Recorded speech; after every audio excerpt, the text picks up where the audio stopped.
merece un programa de primer nivel. No te pierdas una conversación con el magistrado del Tribunal Federal de Justicia Administrativa, Eduardo Santillán. En este programa ponemos la agenda de las mujeres en el centro de la discusión. Comenzamos. Recientemente, el Senado de la República ratificó a 5 magistrados de la Sala Superior del Tribunal Federal de Justicia Administrativa. Una renovación que marca el inicio de una etapa clave para la justicia en México. La justicia administrativa cumple un papel esencial: corregir excesos, ordenar la actuación del gobierno y garantizar el respeto de los derechos de la ciudadanía. México requiere magistradas y magistrados que permitan a los ciudadanos alcanzar la justicia y den a las autoridades fiscales y administrativas la certeza de que el Estado se encuentra completo para dirimir las controversias. En Su Voz, Su Tiempo, reconocemos la importancia de abrir el diálogo con quienes asumirán esta responsabilidad. Este espacio es plural y está abierto a todas las voces que buscan construir un Estado más justo, eficaz y cercano a la gente. Eduardo Santillán es licenciado en Derecho por la Universidad Nacional Autónoma de México, en donde se ha desempeñado como académico desde hace 26 años. Fue alcalde de Álvaro Obregón en la Ciudad de México del 2009 al 2012. En el ámbito legislativo, fue diputado de la Ciudad de México, donde presidió la Comisión de Procuración y Administración de Justicia. También fue candidato a ministro de la Suprema Corte de Justicia de la Nación. Eduardo, bienvenido nuevamente a Su Voz, Su Tiempo. Muchas gracias por estar en Como siempre, es un placer, es un gusto estar contigo y con tu auditorio. Para nosotros es muy importante platicar de justicia con perspectiva de género. Recientemente estás llegando a la Sala Superior del Tribunal Federal de Justicia Administrativa. ¿Y qué le puedes decir a nuestra audiencia? ¿Qué le cuentas a nuestros televidentes? Primeramente, sobre la importancia, sobre qué es la justicia administrativa, Eduardo. Pues mira, tuvimos la oportunidad de recorrer el país en un proceso muy interesante como candidato a ministro de la Suprema Corte de Justicia, pulsar cuál es el sentir de la gente, cómo se ve la justicia y cómo lo señalamos permanentemente. La justicia poco a poco se fue convirtiendo en un artículo de lujo, accesible solamente para unos cuantos sectores sociales.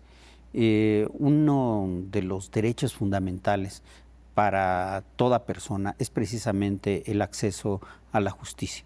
Sin justicia no hay paz, sin justicia no hay desarrollo, de tal suerte que la justicia da paz, da tranquilidad y da posibilidades de que las personas podamos desarrollar nuestro proyecto de vida. Es salvaguardar nuestros derechos y nuestras libertades.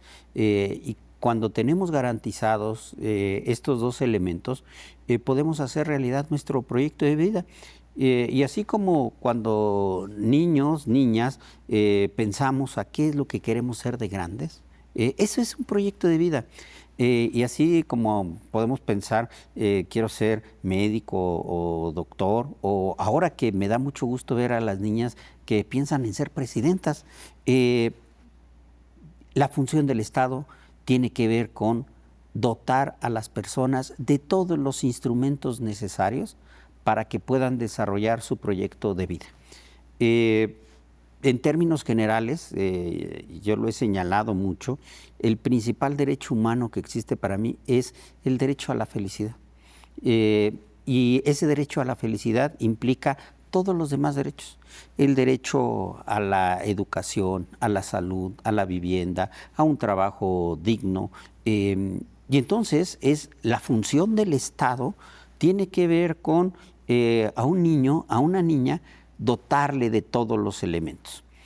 El Estado, en sus diversos ámbitos, la administración pública, tiene que dotarle de todos esos elementos. ¿Qué pasa cuando no se le dota de esos elementos a un ciudadano? Es ahí cuando precisamente aparece la justicia administrativa. Y no es esta justicia extraña, rara, ajena, insensible. ¿Para qué sirve la justicia administrativa? Pues si voy al IMSS y no me quieren dar una cita, si voy al ISSSTE y unos estudios me los quieren hacer dentro de 5 años, si voy a una dependencia, a una institución pública y no me tratan de manera adecuada, es precisamente cuando la justicia administrativa aparece. Es cuando la justicia administrativa dice, tenemos que salvaguardar los derechos de las personas. Entonces, es ahí cuando tenemos la oportunidad de proteger los derechos. Cuando una persona en materia de propiedad intelectual, de marcas y patentes, pero también una persona que hace una solicitud de una información, cuando hace una solicitud para la atención de cualquier trámite, es cuando la justicia administrativa. También es fundamental la justicia administrativa porque es la justicia que sanciona a los servidores públicos por el indebido ejercicio de la función pública. De tal suerte que cuando un servidor público se aleja de los principios de honestidad, de transparencia, cuando existe un ejercicio indebido del servicio público, es cuando este tribunal también actúa y puede sancionar el indebido ejercicio del servicio público. Recorriste el país desde hace pues ya algunos meses, estuviste y te vimos, por supuesto, de norte a sur, platicando con la gente. ¿Cuáles son estas peticiones? ¿Cuáles son estas dudas? Porque había mucho el sentimiento de que había una justicia alejada de la gente. Cuando ustedes empezaron a salir a platicar con las señoras, con las jovencitas, con las mujeres, porque en este programa ponemos en el centro de la conversación la agenda de las mujeres. ¿Cuáles eran estas necesidades? ¿Qué te decían? Mira, lo que nos decían era, primero, que nunca veían a los jueces o magistrados en la calle, que la gente nunca había visto a un juez o a un magistrado, no los conocía. Después nos decían que cuando las personas, y principalmente las mujeres, tienen que acudir a las instancias institucionales para recibir justicia, la justicia es lenta, es tardada, que la justicia es insensible, que a veces el Ministerio Público no los escucha, que pocas veces tienen oportunidad de platicar con un juez y ya ni se diga con un magistrado. Nos decían que la justicia forma parte de la vida cotidiana. Cuando se actúa con justicia y se le otorga la pensión alimenticia a una mujer o a un menor de edad, cambia la forma de vida. Cuando rápidamente una mujer puede divorciarse porque ya no quiere estar con alguien, cambia su vida, mejora su vida. Cuando una mujer es objeto de actos de violencia y el Estado actúa de manera adecuada y evita que se sigan realizando estos actos de violencia, la vida cambia. Entonces la justicia transforma la vida de las personas. Ahora lo que la gente nos dice permanentemente es, quiere una justicia más rápida, quiere una justicia más sensible, quiere una justicia que escuche, quiere una justicia, quiere que haya buenas leyes y que las leyes se apliquen. Cuando a la gente se le pregunta qué opina de las leyes, la gente dice que las leyes en términos generales son buenas leyes y que salvaguardan y que tienen contempladas una serie de derechos. Sin embargo, la gente también considera que la ley no siempre se cumple y que cuando se incumple no es fácil lograr que se cumpla la ley. Entonces la justicia debe de tener un enfoque hacia los grupos más desprotegidos y debe de tener a una serie de sectores de atención prioritaria. Uno de los más importantes, sin lugar a dudas, es la justicia con perspectiva de género, la justicia hacia las mujeres, en donde tengamos oportunidad de que la mujer acceda más rápido a los mecanismos de justicia y que la mujer sea escuchada. ¿Qué te parece si nos ayudas con algunos ejemplos para poder explicar un poco más a nuestra audiencia cómo pueden primero conocer sus derechos y después ejercerlos? Porque un profesor, a lo mejor de una universidad pública, puede estar realizando actos de acoso sexual, o un médico de un hospital público puede también estar realizando actos indebidos. Hay violencia obstétrica, hay muchos casos en los que la justicia administrativa con perspectiva de género podría mejorar su día a día. Sin embargo, lamentablemente no se conocen esos derechos. Así es.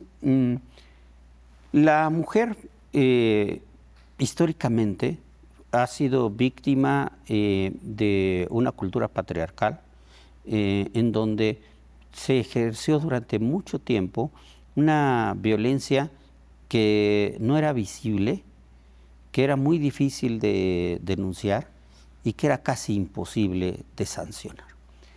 Me parece que uno de los grandes cambios que hemos tenido en nuestro país ha sido precisamente el visibilizar la problemática de las mujeres, el atenderla y el generar una serie de instituciones. Hasta hace no muchos años, por ejemplo, el tema del acoso sexual en el transporte público a la mujer era uno de los principales problemas. Hoy seguimos teniendo, sin lugar a dudas, una serie de fenómenos, pero hoy la mujer se ha ido empoderando. La parte fundamental para proteger y salvaguardar los derechos de las mujeres es, primero, que la mujer sea consciente de sus derechos, que ejerza a plenitud sus derechos y que existan las instituciones que puedan salvaguardar todos esos derechos. En la parte, tan solo en la parte académica, el tema de acoso de profesores hacia mujeres en el ámbito académico fue una problemática durante mucho tiempo. Hoy, sin lugar a dudas, se va avanzando de manera importante. Hoy a mí me da mucho gusto que las mujeres alumnas en las universidades son cada vez más conscientes de que tienen el derecho a asistir a una aula y que no exista una violencia desde el aula. Entonces, la mujer históricamente ha vivido una violencia en el hogar, una violencia en las aulas, una violencia en los centros de trabajo, la violencia laboral hacia las mujeres, que va desde el hecho de que no es cierto eso de que a trabajo igual, salario igual, ¿no? Ha habido una desproporción salarial que ha afectado a las mujeres. El acceso a los mecanismos de salud tampoco ha sido igualitario, de tal suerte que necesitamos reforzar sustancialmente todos estos mecanismos de protección. Hoy se ha dado a conocer la cartilla de los derechos de las mujeres como un gran ejercicio para que en toda vivienda deba de existir este documento, los derechos de las mujeres, y que se ejerzan a plenitud. Eduardo, ¿qué te parece si después del corte nos continúas platicando de estos derechos, pero sobre todo de cómo ejercerlos, de cómo levantar la voz, de cómo dejar de callar para que el día a día en nuestro país, un país donde se viven 11 feminicidios, donde muchas mujeres son agredidas en las escuelas, en el transporte, en la calle, puedan dar este cambio de perspectiva? ¿Te parece? Por supuesto. Muchas gracias. Y gracias a usted, nos vemos en un momento con mucha más información. No se vaya.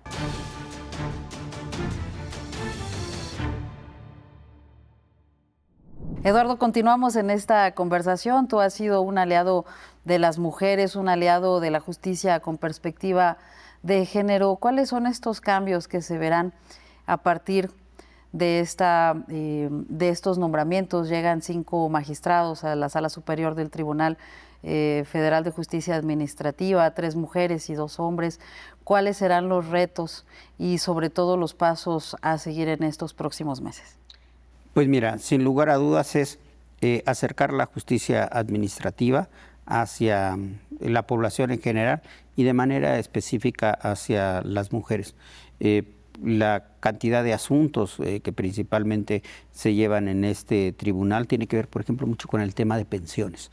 En el caso del ISSSTE, personas que acuden porque consideran que no ha sido determinada de manera adecuada su pensión. Ese, por ejemplo, es un tema fundamental. El hecho de que pueda haber en algunos casos quejas hacia las instituciones de salud pública porque no hay una atención adecuada. Ese es un tema también fundamental. En materia de, incluso en materia educativa, cuando a una persona no se le permite el ejercicio del derecho a la educación, este tribunal, por ejemplo, lleva también toda una serie de procedimientos en el caso de las universidades públicas, en donde también las mujeres pueden señalar como responsabilidad administrativa de determinados funcionarios o profesores por hechos administrativos. El tema de responsabilidad de servidores públicos también es uno de los temas fundamentales. Entonces necesitamos que sea más accesible la justicia administrativa, de tal suerte que el ciudadano sepa que también se pueden hacer mediaciones. La justicia alternativa es uno de los principales instrumentos que tiene hoy la justicia para generar un resultado evidente. La gente lo que no quiere necesariamente juicios largos, tortuosos, en donde tenga que contratar abogados para poder obtener un resultado. Por eso se ha echado a andar de manera importante un mecanismo para lograr la justicia alternativa en materia administrativa. ¿Esto qué significa? Que si tengo como ciudadano un conflicto con la administración pública, no necesariamente tenga que ir a un juicio largo, sino que pueda acudir a una instancia de mediación y que en esta instancia se puedan escuchar tanto a la autoridad como al ciudadano y se pueda encontrar una salida adecuada. Por ejemplo, en el caso de una clausura en cualquier materia de carácter federal, puede ser que el ciudadano diga, mira, en lugar de irme a un juicio de nulidad largo, tortuoso, pues prefiero establecer un mecanismo de mediación en la cual, llevando a cabo una serie de acciones, atendiendo las observaciones de la autoridad, pueda tener un levantamiento de una clausura. Eso, por un lado, garantiza que puedan, sobre todo las industrias, puedan continuar trabajando, puedan seguir contribuyendo al desarrollo económico de nuestro país, salvaguardando también los derechos contemplados en la legislación. Entonces, tenemos que avanzar mucho en la justicia administrativa, tenemos que avanzar mucho en la justicia en línea. Uno de los temas que me parece que son fundamentales en todo el sistema jurisdiccional de nuestro país es que pues no tenga, que si soy un ciudadano que no estoy de acuerdo con el actuar de una autoridad, pues no tenga que juntar tus 30 copias del mismo documento, armar una serie de legajos para tener que ir y entregarlos. No, hoy la justicia digital llegó para quedarse. Entonces, el expediente digital, Eduardo, exacto, porque realmente hemos visto a muchos magistrados, jueces, incluso a los ministros, hablando de tecnología, de que las cortes, de que los juzgados tienen que tener acceso para que la ciudadanía pues pueda finalmente sentir cercana a la justicia. Mira, yo hablo de una justicia con inteligencia artificial y con inteligencia emocional. Me parece fundamental que exista un expediente digital único en todo el país, que permita que todos los juzgados, en todo el país, en todas las instancias, una sola ocasión el ciudadano tenga que llenar una demanda y que con inteligencia artificial, pues lo único que necesitamos son los datos esenciales de una demanda y que a partir de ahí sea mucho más accesible, mucho más amigable los sistemas. Que de igual manera, cuando paso de una instancia, de una autoridad a otra, no tenga que llevar todo mi expediente a otro juzgado, sino que de igual manera, con un expediente único digital, pues podamos darle clic y se pueda pasar al otro juzgado o a la otra instancia, de tal manera que sea mucho más accesible para la ciudadanía. Pero también la justicia con inteligencia artificial no es suficiente, porque podría volverse también mecánica, insensible. Necesitamos la justicia con inteligencia emocional, que es precisamente esta posibilidad de que las personas juzgadoras podamos escuchar permanentemente a las partes, podamos ver los contextos, ser sensibles a la problemática social que refleja cada uno de los juicios que resolvemos, y en esa medida me parece que podremos tener una justicia de mucho mayor calidad y mucho más rápida. Tú recorriste recientemente todo el país. ¿Cuál es tu diagnóstico de la justicia precisamente en materia de tecnología? Porque hemos visto que en otros países, por supuesto, y también en condiciones como las que tuvimos recientemente con la pandemia, fue necesario dar este brinco y muchas veces ni los estados estaban preparados para asumir este compromiso. Mira, me parece que en muchas de las ocasiones tenemos una justicia que tiene las mismas formas antes de que existieran las nuevas tecnologías. Seguimos haciendo en muchas de las ocasiones justicia a la antigüita, ¿no? De tal suerte que hoy tenemos la posibilidad de, con las nuevas tecnologías, hacer más accesible. Primero, ¿cuál es el segmento de la población que tiene acceso a Internet y a las nuevas tecnologías? Y salvaguardar el acceso a la justicia de quienes no tienen acceso y tener una atención prioritaria para estos segmentos. A partir de las personas que tienen acceso a las nuevas tecnologías y al Internet, que exista coordinación entre las diversas instancias. Cada estado en este momento tiene su propio sistema digital que no es compatible entre ellos. Las fiscalías tienen muy poco desarrollado el expediente digital y tampoco está homologado en las fiscalías o las procuradurías en el país. Necesitamos, por lo tanto, que la carpeta de investigación tenga un solo, esté homologada y tenga un solo formato que permita que fácilmente se puedan integrar los expedientes y que puedan, en materia penal, pasar al juez y que el juez rápidamente pueda revisar expedientes. La manera que tenemos para hacer efectivo que los juicios sean cada vez más cortos es precisamente a partir de la implementación de mecanismos de justicia digital. Entonces, ahí tiene que haber un avance muy importante. Luego, entre las diversas instancias, los juzgados de un estado con los juzgados federales, tampoco hay compatibilidad entre los sistemas. Entonces, necesitamos hacer una revolución tecnológica en materia de justicia, y estoy convencido que si un expediente homologado va desde el juez cívico o desde el Ministerio Público en una carpeta de investigación o una demanda en primera instancia hasta prácticamente los amparos, los juicios van a ser cada vez más rápidos y eficientes.